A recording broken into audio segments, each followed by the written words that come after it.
하나님은 신실하게 예배하는 자를 보시면 기뻐하십니다. Sincere worship, 하나님을 기쁘시게 하려면 우리는 신실한 예배를 드려야 합니다. 하나님은 하나님 말씀에 순종하는 자를 보면 기뻐하십니다. Obedience, God's word, 하나님 말씀에 순종하면 하면 기뻐하십니다. 하나님은 강한 믿음의 사람을 보시면 기뻐합니다. Strong faith, 강한 믿음의 사랑을 보면 하나님은 기뻐하십니다. 큰 믿음의 사람을 보면 하나님은 기뻐하십니다. 오늘 본문을 보면 다윗은 큰 믿음의 사람이었습니다. 다윗은 하나님을 기쁘게 했던 대표적인 인물 중에 인물이었습니다. 다윗은 과연 어떤 믿음의 사람이었습니까? 어떤 믿음을 가졌기에 큰 믿음이 되었고 어떤 믿음을 가졌기에 하나님을 기쁘게 했습니까? 다윗의 믿음은 첫 번째, 하나님의 주권을 인정하는 믿음이었습니다. 하나님의 주권을 절대적으로 인정하는 자가 바로 다윗이었어요. 오늘 성경 11절 12절은 이렇게 증언합니다. 여호와여, 위대하심과 권능과 영광과 승리와 위엄이 다 주께 속하여 싸우니, 다 주께 속하여 싸우니, 천지에 있는 것이 다 주의 것이로소이다. 여호와여, 주권도 주께 속하여 싸우니 주는 높으사 만물의 머리이심이니이다 라고 고백을 합니다. 12절은 이렇게 증언합니다. 부와 귀가 주께로 말미암고 부도 귀도 주께로 말미암고 또 주는 만물의 주제가 되사 손에 권능과 권세와 능력이 있사오니 모든 사람을 크게 하심도 강하게 하심도 주의 손에 있나이다 라고 말합니다. 다시 성경 16절은 이렇게 우리에게 기록하고 있습니다. 우리 하나님 여호와여, 우리가 주의 거룩한 이름을 위하여 성전을 건축하려고 미리 저주한 이 모든 물건이 다 주의 손에서 왔사오니 다 주의 것이니이다. 다윗은 고백합니다. 모든 것이 다 주의 것입니다. 하나님의 절대 주권, absolute sovereignty of God이란 말을 씁니다. Absolute sovereignty of God, 하나님의 절대적인 주권, 이것이 칼빈 신학의 핵심입니다. 이것이 바로 장로교 신학의 핵심이에요.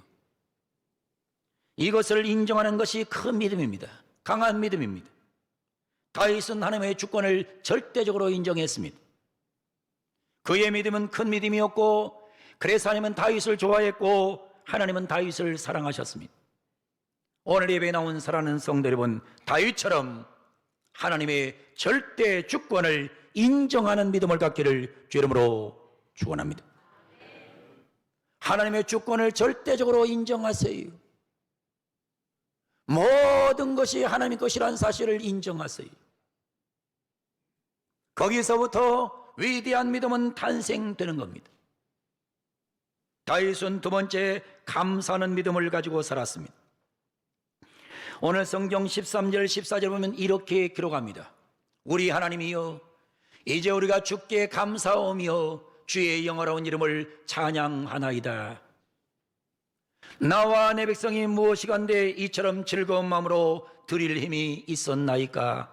모든 것이 주께로 말미암아 싸우니 우리가 주의 손에서 받은 것으로 주께 드렸을 뿐이다 라고 말하면서 다윗은 가슴 속에, 생각 속에 감사로 살았던 사람입니다. 다윗은 절대 주권자인 하나님께 감사와 찬양을 드리고 있습니다. 다윗은 고백합니다. 나와 내 백성이 무엇이기에, 나와 내 백성이 무엇이기에, 하나님 내가 무엇이기에, 내 백성이 무엇이기에.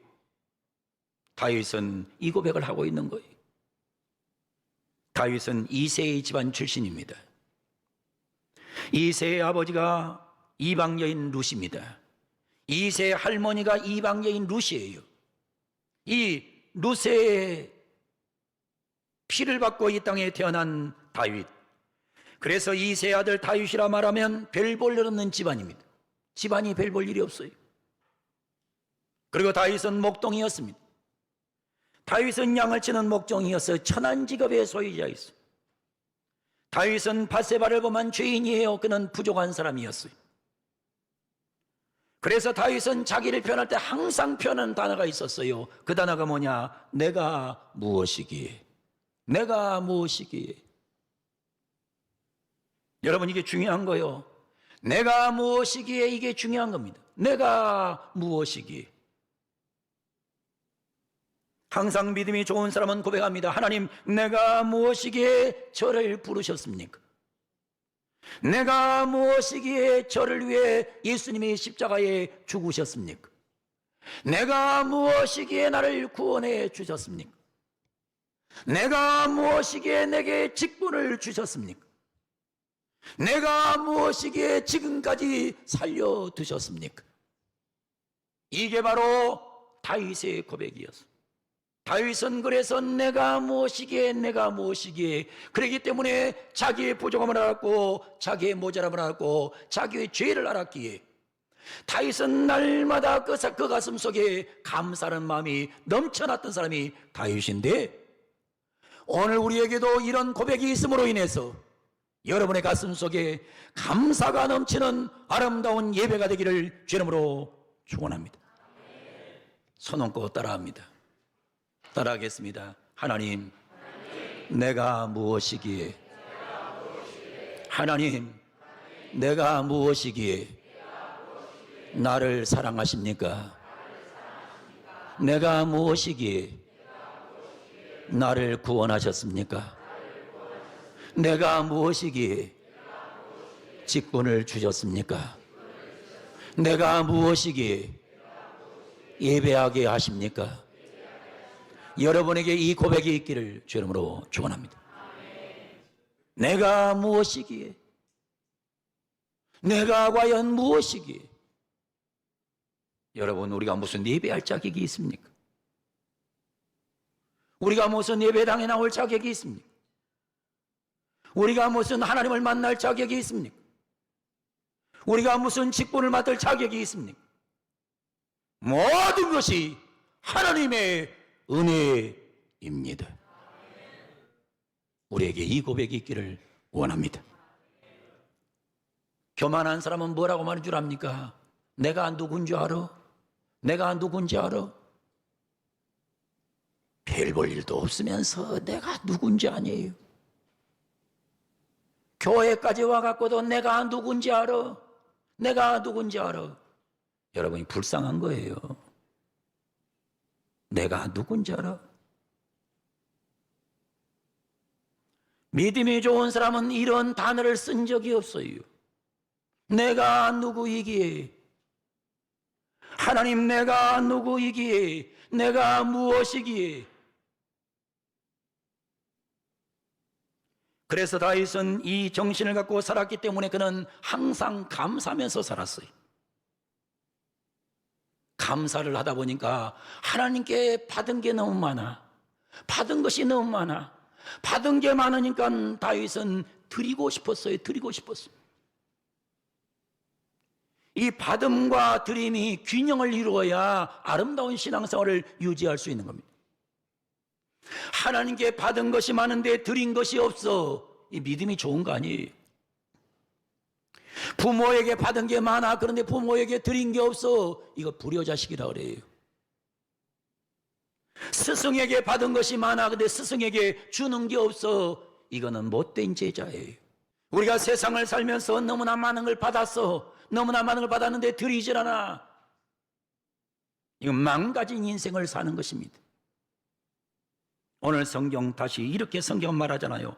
나와 내 백성이 무엇이기에 이처럼 즐거운 마음으로 드릴 힘이 있었나이까? 모든 것이 주께로 말미암아 싸우니 우리가 주의 손에서 받은 것으로 주께 드렸을 뿐이니이다. 사랑하는 성도 여러분, 우리 가슴 속에 한없는 감사가 함께하는 다윗 같은 믿음의 소유자가 되기를 원합니다. 그리고 정말 감사하면 받은 만큼 하나님 앞에 드리는 은혜가 있기를 원합니다.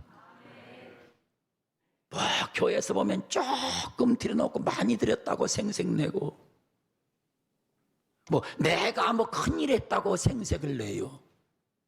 나는 그런 사람들 보면 나는 그런 사람들을 전혀 믿음을 인정하고 싶지 않아요. 난 그런 사람들 싫어해요. 하나님이 그런 사람을 절대 좋아할 이유가 없어요. 헌금에도 원칙이 있는 겁니다. 첫 번째는 즐거움으로 해야 되는 겁니다. 하나님 앞에 드릴 때는 즐거운 마음으로 하는 겁니다. 즐거운 마음으로. 고린도후서 8장 1절로 3절에 보면 이런 말씀이 나옵니다. 형제들아, 하나님께서 마게도냐 교회에게 주신 은혜를 우리가 너에게 알리노니 환난이 많은 시련 가운데 그들이 넘치는 기쁨이 있었다. 극심한 가난이 그들의 풍성한 연보를 넘치도록 하였다. 내가 증언하노니 그들이 힘들어할 뿐이라 힘에 지나도록 자원하여 했다는 것입니다. 여러분, 마게도냐 교인들은 환난이 많았어요. 그런데도 기쁨으로 헌금했고, 마게도냐 교인들은 너무너무 가난했어요. 그런데도 연보를 풍성하게 했다는 거예요. 여러분, 가졌다고 헌금합니까? 아니에요. 가난하다고 못합니까? 그러지도 않아요. 문제는 가슴에 감사가 없는 거예요. 감사가 없으니까 즐거운 마음이 없는 거예요. 즐거운 마음이 없으니까 하나님 앞에 헌금을 인색하게 하는 거예요. 헌금에는 원칙이 있는 거예요. 즐거운 마음으로. 두 번째로는 주님의 주인 되심을 인정하고 해야 되는 겁니다. 모든 것의 주인이 주님이시라는 사실을 인정하고 하나님 앞에 드리는 거예요. 근데 어떤 교인들을 보면 헌금할 때에 이렇게 헌금하면 하나님께서 내게 30배, 60배, 100배의 놀라운 헌금을 주실 것이다. 물질을 주실 것이다. 이렇게 헌금하는 분들이 있어요. 그건 헌금 아닙니다. 헌금은 장사가 아니에요. 헌금은 투자가 아니에요. 더 나아가서 헌금은 흥정하는 거 아니에요. 헌금은 하나님의 주인 되심을 인정하고 감사함으로 드리는 것이 바로 하나님 앞에 드리는 예물임을 오늘 다윗은 우리에게 말씀하고 있는 겁니다. 헌금은 세 번째, 주께 받은 것으로 드리는 겁니다. 자원하는 마음으로 드리는 거예요. 주님께서 내게 주심에 감사해서 내가 하나님 앞에 드리는 거예요. 가정에서 자녀를 쳐다보면 자녀가 가서 먹을 것을 사가지고 와요. 많은 걸 사가지고 와. 사가지고 와가지고는 내가 준 돈인데 그걸 가지고 자기가 먹으면서 할아버지 드세요, 드세요, 이거 하나 드세요. 그러면 그 다음에 내가 더 주고 싶어. 여러분, 우리는 이 사실을 알아야 됩니다. 항상 감사에도 원칙이 있는 거예요. 헌금에도 원칙이 있는 거예요. 다윗처럼 가슴 속에 감사의 마음을 받은 대로 하나님 앞에 드릴 수 있는 진짜 좋은 믿음의 사람이 되기를 주 이름으로 축원합니다. 교회에서 헌금은 어떻게 하는 것이냐? 11조는 특별히 어떻게 하는 것이냐? 내가 설교 말씀을 받아 먹는 교회에다가 헌금을 하는 게 그게 맞는 거예요. 어떤 분들이 11조를 갖고 자꾸 장난을 쳐요. 11조를 자기가 섬기는 교회, 자기가 말씀 먹는 교회에다 드리지 않아요. 말씀은 교회에서 먹고 헌금은 자기 마음대로 가서 엉뚱한 데 써요. 아주 기분을 내요. 선교헌금 낸다고. 누가 11조를 갖고 선교헌금 내라 그랬어요? 선교헌금을 내요. 또 그거 가지고 또 구제해요. 그리고 자기 얼굴을 막 빛나게 해요. 여러분, 그거 헌금 아니에요. 반드시 헌금은, 특별히 11조는 내가 섬기는 교회, 내가 말씀 먹는 교회에다가 드리는 게 그게 헌금의 원칙이에요. 자꾸 헌금 가지고 가서 어디 가서 자랑하고 하나님 앞에 11조에 드릴 거 떼먹어가지고 남한테 구제하고 가서 어디 가서 남선교회 장로회 모임 가서 회비는 내고 교회는 헌금은 안 내고, 그건 정상적인 게 아닙니다. 그런 신앙생활은 하지 않아야 되는 거예요. 여러분, 우리가 이 원칙을 잘 기억하셔야 됩니다. 내가 밥 먹는 곳, 영적으로 밥 먹는 곳이 주하늘교회예요. 그럼 주하늘교회에다가 헌금을 해야지 엉뚱한 데 가서 하면 안 되는 겁니다.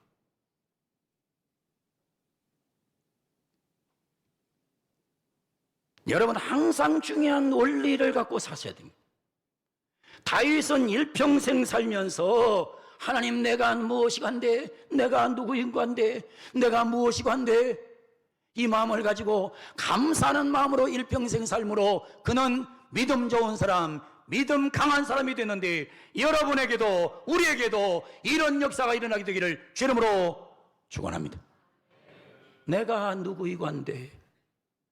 세 번째, 다윗은 자신을 아는 믿음을 가졌어요. 15절 보세요. 우리는 우리 조상들과 같이 주님 앞에서 이방 나그네와 거리면들이라. 세상에 있는 날이 그림자 같아서 희망이 없나이다.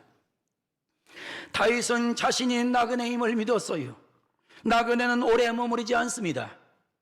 잠시 머무르다 가는 존재가 나그네예요. 하나님, 나는 거류민입니다. 거류민은 오래 거주하지 않아요. 잠깐 거주하다가 떠나는 게 거류민이에요. 이것을 다윗은 뭐라고 말했냐? 그림자 같다 그래서 그림자 같다.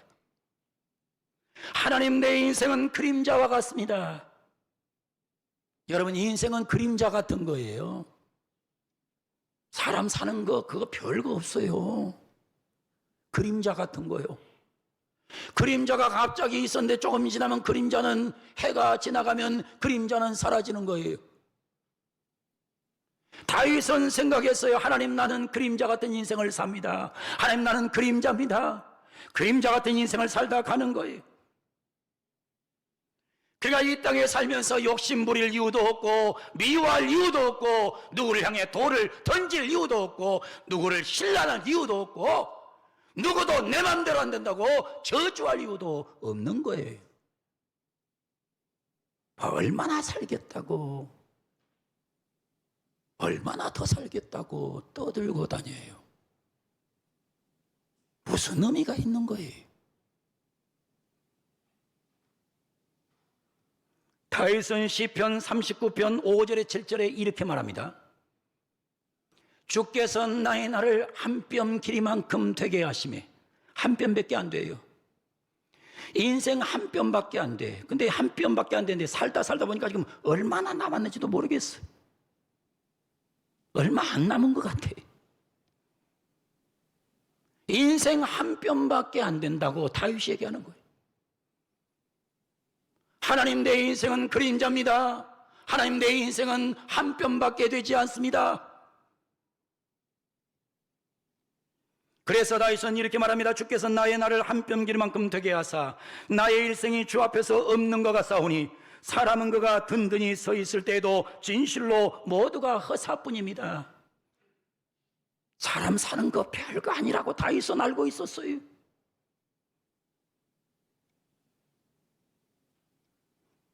진실로 각 사람은 그림자같이 다니고 헛된 일로 소란하며.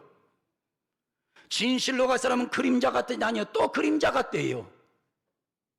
역대상에서도 얘기하더니 또 여기 시편에서 또 얘기하는 거예요. 진실로 각 사람은 그림자같이 다니고 헛된 일로 소란하며. 마심이 뛰긴 뛰는데 다 헛된 일을 위해서 뛴다 이거예요. 재물을 쌓으나 누가 거둘는지 알지 못하나이다. 막 돈 쌓으려고 발버둥 치는데 나중에 봤더니 그거 누가 쓰는지도 모르게 갚버리더라 이거예요. 여러분, 내가 쓴 돈만이 내 돈이요. 내가 쓴 돈만이. 내가 하나님께 드린 것만이 내 돈이요. 괜히 착각하고 살지 마세요. 뭐 어디 가서 뭐 부동산 많이 쌓아놓고 어디가 통장에 돈 많이 들어있고, 여러분 그거 별로 의미 없는 거예요. 성경의 원리를 아셔야 된단 말입니다. 그래서 이 본문에서 다윗은 이렇게 결론을 내요. 진실로 각 사람은 그림자같이 다니고 헛된 일로 소란하며 재물을 쌓으나 누가 거둘는지 알지 못하나이다. 그러면서 주여 주여 이제 내가 무엇을 바라리요? 나의 소망은 주님께만 있나이다. 이게 신앙임이에요. 이게 신앙이에요. 여러분, 솔직히 세상에 믿을 사람이 있을 때까 믿을 사람 없어요. 세상에 믿을 거 있을 때가 없어요. 정말로 믿고 바라봐야 될 대상은 우리 하나님밖에 없기에 다윗은 말합니다. 우리의 소망은 주께 있나이다라고 고백하는데, 사랑하는 성도 여러분, 우리의 모든 소망도 다윗처럼 하나님께만 있는 줄로 믿습니다. 다른 거 생각하지 마세요. 저는 오늘 성경을 보면서 많은 의미를 느껴요. 주여, 이제 내가 무엇을 바라리요? 나의 소망은 주께 있나이다. 나의 소망은 하나님밖에 없나이다. 하나님밖에는 나의 소망이 없나이다. 사랑하는 성도 여러분, 다윗은 정말 좋은 믿음의 소유자였어요. 다윗은 정말 강한 믿음의 소유자였어요. 다윗은 정말 큰 믿음의 소유자였어요. 다윗은 하나님의 절대 주권을 인정한 사람이었습니다. 하나님의 절대 주권을 인정하고 살아야 이게 믿음이 좋은 거예요. 그리고 다윗은 어떤 상황에도 그는 감사하면서 살았어요. 그리고 다윗은 무엇보다도 인생이 그림자임을 알고 살았어요. 한 편밖에 안 되는 걸 알고 살았어요.